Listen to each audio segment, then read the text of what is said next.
بسم اللہ الرحمن الرحیم۔ السلام علیکم دوستو، دنیا بھر کی خبروں میں آج آپ سنیں گے، لیکن اس سے پہلے اگر ہو سکے تو لائک اور سبسکرائب کا بٹن ضرور دبا لیں، شکریہ۔ القسام بریگیڈز نے کہا ہے کہ 3 دنوں میں اسرائیل کی 60 فوجی گاڑیوں کو نشانہ بنایا گیا۔ ادھر حزب اللہ کا کہنا ہے کہ غزہ کے فلسطینی عوام پر جاری اسرائیلی مظالم کا بدلہ لیتے ہوئے اسرائیلی فوج کے ٹھکانوں کو میزائلوں سے نشانہ بنایا گیا ہے، جس سے اسرائیلی فوج کو بھاری نقصان کا سامنا کرنا پڑا۔ حزب اللہ نے سرحدی علاقے میں واقع اسرائیلی ٹھکانوں پر راکٹ حملوں کی ویڈیو بھی جاری کی ہے، جس میں راکٹ حملوں سے ہونے والی تباہی دکھائی گئی ہے۔ دوستو، یاد رہے کہ غزہ میں اسرائیلی جارحیت 46ویں روز بھی جاری ہے۔ بین الاقوامی جنگی قوانین کی خلاف ورزیاں کرتے ہوئے اسرائیلی افواج نے بلا تفریق حملوں میں سویلین رہائشی علاقوں، پناہ گزین کیمپوں، اسکولوں، ہسپتالوں اور عبادت گاہوں کو بھی نہیں بخشا۔ 7 اکتوبر سے 20 نومبر تک اسرائیلی حملوں میں شہید فلسطینیوں کی تعداد 13,300 سے تجاوز کر گئی ہے۔ شہداء میں 5,600 بچے اور 3,550 خواتین بھی شامل ہیں۔ نیتن یاہو نے بڑک ماری ہے کہ جب تک حماس کو تباہ نہیں کر دیتے لڑائی بند نہیں کریں گے۔ اسرائیلی میڈیا نے کہا ہے کہ یرغمالیوں کے اہل خانوں سے ملاقات کے دوران صہیونی وزیر اعظم کا کہنا ہے کہ یرغمالیوں کی واپسی میری اور جنگی کابینہ کی ذمہ داری ہے۔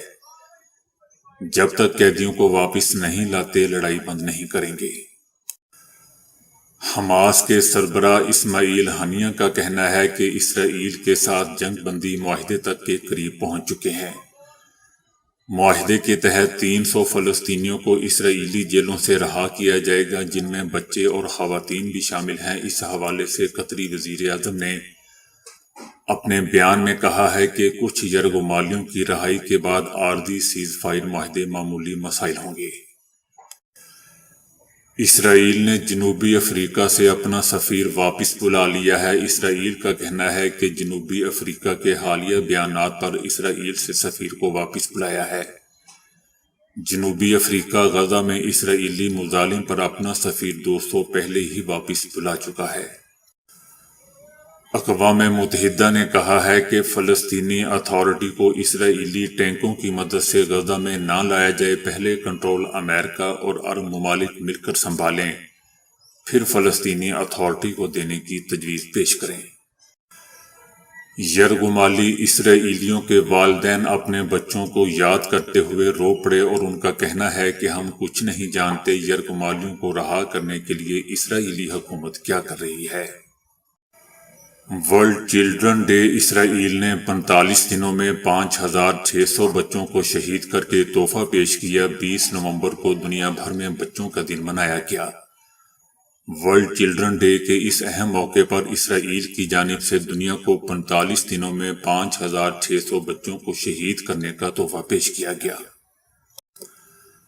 حماس نے کہا ہے کہ اسرائیل انڈونیشیا ہاسپٹل پر بڑا دھاوا بولنے کی تیاری کر رہا ہے۔ حماس نے شفا ہاسپٹل میں خوفناک اسرائیلی جارحیت جیسے منظرنامے کے دوبارہ سامنے سے خبردار کر دیا ہے۔ اسرائیل نے کہا ہے کہ مصر کے بغیر کسی قیدی کا تبادلہ نہیں ہوگا۔ 7 اکتوبر سے حماس کے زیر حراست قیدیوں کی فائل کے حوالے سے جہاں مشاورت اور ثالثی کا سلسلہ جاری ہے، وہیں اسرائیلی وزیر یہ بیان دے رہے ہیں۔ 2001 کی فلسطینی انتقامی کارروائی جس نے اسرائیلیوں کے چھکے چھڑا دیے۔ عوامی محاذ برائے آزادی فلسطین بائیں بازو سے تعلق رکھنے والی ایک خفیہ گوریلا تنظیم ہے۔ اس تنظیم کی تباہ کن کارروائیاں 1970 اور 1980 کے عشرے میں عروج پر تھیں۔ سعودی عرب کا کہنا ہے کہ اسرائیل کو غزہ اور مغربی کنارے میں صریحاً جرائم کے لیے جواب دہ ہونا چاہیے۔ سعودی عرب کا کہنا ہے کہ بین الاقوامی برادری کو چاہیے کہ وہ اسرائیل کو غزہ کی پٹی اور مشرقی یروشلم سمیت مقبوضہ مغربی کنارے میں جرائم سے روکے۔ امریکہ نے کہا ہے کہ یرغمالیوں کی رہائی کا معاہدہ پہلے سے زیادہ قریب ہے۔ ایک رپورٹ میں بتایا گیا ہے کہ امریکی صدر جو بائیڈن نے کہا ہے کہ انہیں یقین ہے کہ یہ ایک معاہدہ بہت ہی قریب پہنچ چکا ہے۔ اسرائیلی صہیونی میڈیا کا کہنا ہے کہ دنیا میں کوئی بھی ہمارے فوجی ترجمان کی بات پر یقین نہیں کرتا۔ صہیونی میڈیا نے افسوس کا اظہار کرتے ہوئے کہا ہے کہ دنیا کے مین سٹریم میڈیا ذرائع اسرائیلی فوج کے ترجمان کی باتوں کو شک و تردید کی نگاہ سے دیکھتے ہیں اور اس جانب سے پیش کردہ معلومات پر یقین نہیں رکھتے۔ بشرا بی بی کے سابقہ شوہر خاور مانیکا کا کہنا ہے کہ عمران خان نے پیری مریدی کی آڑ میں ہمارا گھر برباد کر دیا۔ عمران خان کی اہلیہ کے سابق شوہر نے گفتگو کرتے ہوئے کہا ہے کہ میری سابقہ اہلیہ میری اجازت کے بغیر کئی بار بنی گالہ جا کر گھنٹوں گزارتی تھی۔ اس نے میری اہلیہ کے طور پر 28 سال گزارے۔ مجھے محسوس ہو رہا تھا کہ اس کا رویہ میرے ساتھ تبدیل ہو رہا ہے۔ ایرانی آرمی کے کمانڈر چیف جنرل سلامی نے کہا ہے کہ روزانہ کم از کم 15 صہیونی ٹینک تباہ اور متعدد اہلکار ہلاک ہو رہے ہیں۔ انہوں نے کہا کہ صہیونی حکومت فلسطین کے مظلوم عوام کی مزاحمت سے جنگ ہار چکی ہے۔ فلسطین مزید باوقار اور غزہ کا دائرہ وسیع ہو چکا ہے۔ عمر عبداللہ کا کہنا ہے کہ بی جے پی ہمیں الیکشن، ترقی اور بجلی وغیرہ جیسے ناموں پر دھوکہ دے رہی ہے۔ ان کا کہنا تھا کہ ہم امید کرتے ہیں کہ جب عدالت عظمیٰ سے دفعہ 370 کے متعلق فیصلہ آئے گا تو اس میں الیکشن کا بھی ذکر ہوگا۔ عرب لیگ وزرائے خارجہ اور OIC حکام روس کا بھی دورہ کریں گے۔ سعودی وزیر خارجہ شہزادہ فیصل بن فرحان کی قیادت میں عرب وزرائے خارجہ اور OIC حکام نے اقوام متحدہ کی سلامتی کونسل کے مستقل ارکان ممالک کا دورہ شروع کر دیا ہے۔